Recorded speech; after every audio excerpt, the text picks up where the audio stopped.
Welcome to the intriguing and often violent world of the Gulf Cartel, one of the most powerful and feared drug trafficking organizations in the history of Mexico. Founded in the 1980s by Juan Nepomuceno Guerra, the Gulf Cartel quickly rose to prominence by smuggling marijuana and cocaine into the United States, using a variety of sophisticated techniques such as planes and submarines. But the cartel's ambitions didn't stop there. Soon, they were branching out into other illegal activities, such as human trafficking and extortion, and using violence and intimidation to maintain control over their territory. At the height of its power, the Gulf Cartel was making billions of dollars and living lavish lifestyles, seemingly untouchable by the authorities. But as with all good things, it couldn't last forever. In this video, we'll explore the rise and fall of the Gulf Cartel and examine the ongoing struggles with drug trafficking and organized crime in Mexico. So grab some popcorn and get ready to delve into the dark and dangerous world of the Gulf Cartel. The Gulf Cartel was founded in the 1980s by a man named Juan Nepomuceno Guerra, also known as Don Pepe. Guerra was a former police officer who had turned to drug trafficking as a way to make a quick fortune. Initially, the Gulf Cartel focused on smuggling marijuana and cocaine into the United States, using a variety of clever techniques to avoid detection. One of these techniques was the use of small boats and fishing vessels to transport the drugs across the Gulf of Mexico. This allowed the cartel to bypass the heavy security at the traditional land border crossing points. The Gulf Cartel also formed alliances with Colombian drug traffickers who supplied them with cocaine and taught them new smuggling methods, such as the use of submarines and planes.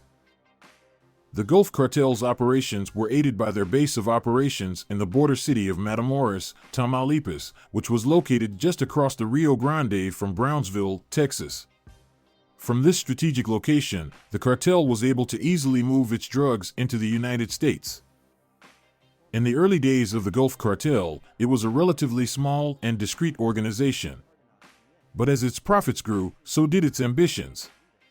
The cartel began to expand its operations and diversify into other illegal activities, such as human trafficking and extortion. It also began to use violence and intimidation to maintain control over its territory, often targeting its rivals and anyone who dared to cross them. By the 1990s, the Gulf Cartel had become one of the most powerful and feared criminal organizations in Mexico, with tentacles stretching across the country and into the United States.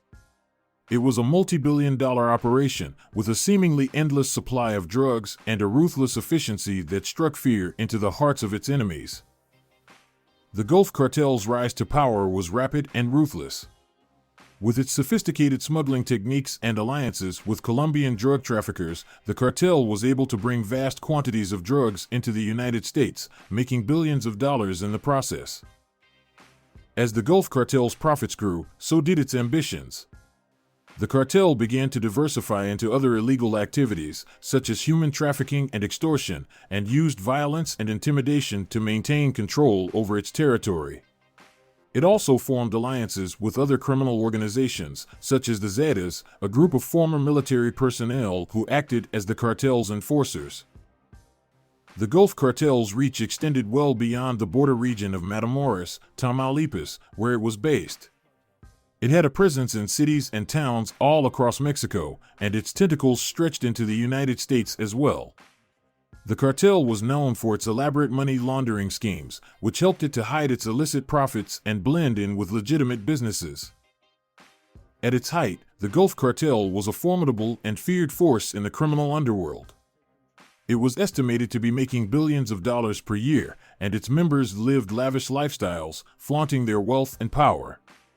The cartel's reach was such that it seemed almost untouchable, and few dared to stand up against it. But as with all criminal empires, the Gulf Cartel's rise to power was not to last. In the late 2000s and early 2010s, the Mexican government began to crack down on the cartel, and a series of arrests and deaths of key members dealt a major blow to the organization. The Gulf Cartel's reign of terror was coming to an end, and its downfall was imminent. The fall of the Gulf Cartel began in the late 2000s and early 2010s as the Mexican government ramped up its efforts to dismantle the powerful criminal organization. One of the key factors in the cartel's downfall was the capture or death of several of its key leaders, including Antonio Ezequiel Cardenas Guillen, also known as Tony Tormenta. Cardenas was the leader of the Gulf Cartel and was considered one of the most ruthless and feared drug lords in Mexico.